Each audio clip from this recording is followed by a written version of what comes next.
क्या सच में उर्वशी रौतेला और एल्विश यादव के बीच अफेयर चल रहा है? असली सच्चाई क्या है जानेंगे इस वीडियो में। और आखिर चीन श्रीलंका से 1 लाख बंदरों को अपने देश में क्यों मंगवा रहा है? क्या करेगा चीन उन 1 लाख मासूम बंदरों के साथ? जानने के बाद आपको भी रोना आ जाएगा। और आखिर इंडियन रेलवे सिस्टम के हालात कैसे होते अगर अंग्रेज कभी भारत आते नहीं? और क्या है 75 डे हार्ट चैलेंज जिसमें 99% लोग फेल हो जाते हैं? और गणेश जी की इस भव्य मूर्ति का 27 करोड़ रुपए का इंश्योरेंस क्यों कराया गया? क्या इसके पीछे की वजह आतंकवाद है? जानने के लिए बने रहिएगा वीडियो के एंड तक। फैक्ट नंबर 12, क्या अब खूबसूरत उर्वशी रौतेला का दिल एल्विश यादव पर आ गया है? दरअसल पिछले कुछ हफ्तों में एल्विश यादव और उर्वशी की रोमांटिक पिक्चर्स और वीडियोस वायरल हो रही हैं, जिसमें वो दोनों ही एक दूसरे के काफी करीब दिख रहे हैं। तो क्या सच में उर्वशी हमारे सिस्टम चलाने वाले एल्विश के प्यार में डूब गई हैं? दरअसल ऐसा कुछ भी नहीं है। सच्चाई यह है कि उर्वशी एल्विश के साथ एक वीडियो सॉन्ग शूट कर रहे थे और उसी शूटिंग की फोटोज और वीडियो सोशल मीडिया पर वायरल हो रही है। इन दोनों के बीच प्यार व्यार कुछ नहीं चल रहा। फैक्ट नंबर 11, क्या आपने चटपटा बर्फ खाया है? अजीब सवाल है ना? ये सवाल आपके लिए अजीब हो सकता है, लेकिन मलेशिया के लोगों के लिए ये एक आम बात है।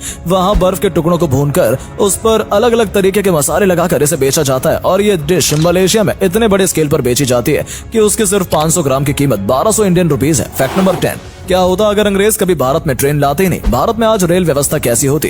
इसका सीधा जवाब यह है कि अगर अंग्रेज कभी भारत आए ही नहीं होते तो आज इंडिया का रेलवे सिस्टम जापान से भी अच्छा होता, क्योंकि अंग्रेजों ने भारत से करीबन 45 ट्रिलियन डॉलर लूटे थे, जो अगर आज भारत के पास होता तो भारत का रेलवे सिस्टम फैसिलिटीज के मामले में दुनिया के टॉप रेलवे सिस्टम में आता। इसे आप इस तरह से भी समझ सकते हैं कि जर्मनी, फ्रांस, इटली, जापान ये कुछ ऐसे देश हैं जो कभी अंग्रेजों के गुलाम नहीं रहे, लेकिन इसके बावजूद इन देशों के रेलवे सिस्टम टॉप क्वालिटी के हैं। फैक्ट नंबर 9, आपको जानकर हैरानी होगी कि चीन श्रीलंका से 1 लाख बंदरों को अपने देश में मंगवा रहा है, लेकिन चीन आखिर इतने बंदरों का करेगा क्या? श्रीलंका में करीबन 3 लाख बंदर मौजूद हैं, जिसमें से वो 1 लाख बंदर पैसों के लिए चीन को देने को राजी हो गया है। चीन का कहना है कि वो इन बंदरों को अपने 1000 से भी ज्यादा चिड़िया घरों में रखवाएगा, लेकिन जैसा कि आप भी जानते हैं चीन जो कहता है वो करता नहीं और जो करता है वो कहता नहीं। ऐसा माना जा रहा है कि चीन इन बंदरों को खाने के लिए इंपोर्ट कर रहा है, क्योंकि चीन में बंदरों के मांस की अच्छी खासी मांग है। हमारी तो यही दुआ है कि 1 लाख मासूम बंदरों का बाल भी बागा नहीं होना चाहिए। फैक्ट नंबर 8, आखिर मर्सिडीज बेंज में ऐसा क्या खास है कि ये कार किसी भी रेत में या कीचड़ में नहीं फंस सकती?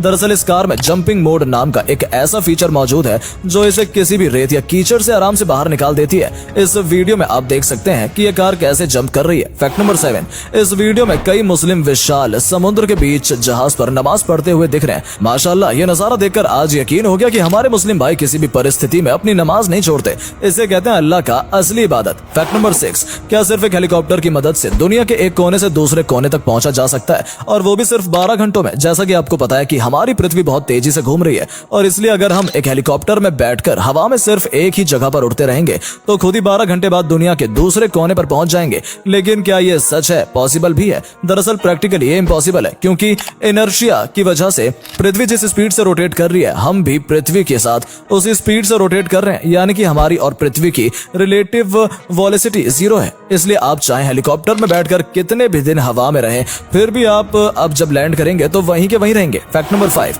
गणेश उत्सव और गणेश चतुर्थी के अवसर पर हर साल की तरह इस बार भी मुंबई में लालबाग का राजा यानी गणेश जी की ये विशाल भव्य मूर्ति हम सभी को देखने को मिलेगी।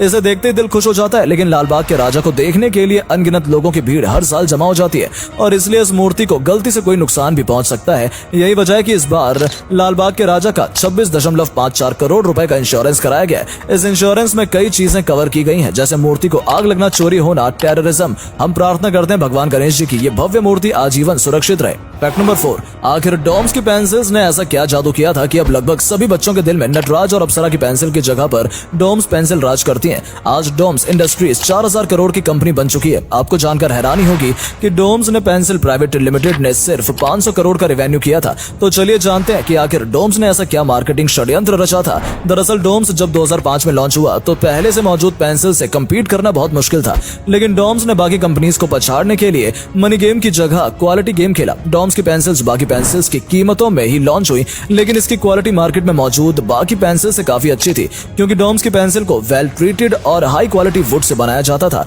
इसके साथ ही डॉम्स की पेंसिल्स को कई अलग अलग कलर्स में लॉन्च किया गया, जिसने बखूबी बच्चों का ध्यान अपनी तरफ खींचा। और जब कोई एक बार डॉम्स पेंसिल को खरीद लेता है तो उसकी क्वालिटी की वजह से वो अगली बार भी डॉम्स पेंसिल लेना ही प्रेफर करता है, और ऐसे ही डॉम्स ने नटराज और अप्सरा जैसी कंपनीज को उनके ही मार्केट में घुसकर पछाड़ दिया।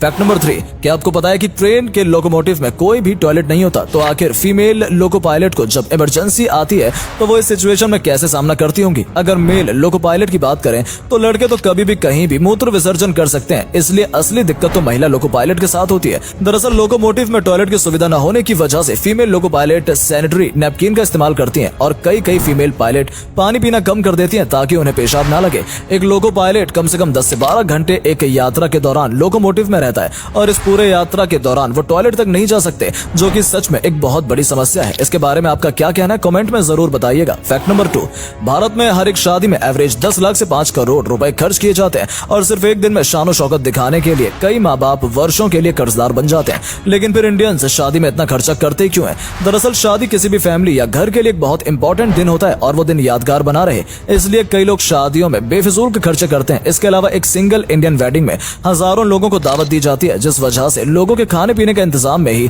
लाखों रुपए खर्च हो जाते हैं। इसके अलावा सदियों से चल रही दहेज प्रथा भी इसकी एक मुख्य वजह है। कई लड़कों के घर वाले लड़की की फैमिली से लाखों रुपए के दहेज मांगते हैं, जिसमें कैश, गाड़ी, घर का सामान और सोने के गहनों की मांग की जाती है। यही वजह है कि जब भी भारत में एक मिडिल क्लास घर की लड़की की शादी होती है तो उस लड़की का पिता सालों तक कर्ज के बोझ में दब जाता है। फैक्ट नंबर 1, आखिर 75 डे हार्ट चैलेंज क्या है जिसमें 99% लोग फेल हो जाते हैं? असल में ये 75 दिनों तक चलने वाला एक ऐसा चैलेंज है जिसमें किसी चैलेंजर को 75 दिनों तक फिजिकल बॉडी के साथ साथ अपनी आदतों और ब्रेन को भी कंट्रोल में रखना होता है, और जो इस चैलेंज को पूरा कर लेता है वो 75 दिनों के बाद अपने आप को पहचान भी नहीं पाता। इस चैलेंज के कुल 5 रूल होते हैं, जिसका पहला रूल है आपको 75 दिनों तक रोज एक सेल्फी लेनी है ताकि आप चैलेंज खत्म होने के बाद ये देख सकें कि आपके शरीर में क्या क्या चेंजेस आए हैं। रूल नंबर 2, आपको डेली 4 लीटर पानी पीना है जो आपकी बॉडी के लिए ऑल राउंड बेनिफिशियल होगा। नंबर 3, आपको डेली 30-30 मिनट या 45 मिनट के 2 वर्कआउट करने हैं और दोनों में से एक वर्कआउट आउटडोर होना चाहिए। नंबर 4, आपको एक हेल्दी डाइट फॉलो करनी है जिसमें जंक फूड और अल्कोहल जैसी कोई भी अनहेल्दी चीज शामिल नहीं होनी चाहिए।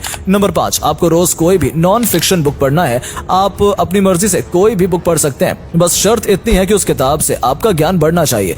तो बताइए कि आप 75 डे हार्ट चैलेंज एक्सेप्ट करते हैं? कमेंट में जरूर बताइएगा। उम्मीद है आपको ये वीडियो पसंद आई होगी, लेकिन वीडियो को लाइक और अपने दोस्तों में शेयर जरूर कीजिएगा। धन्यवाद।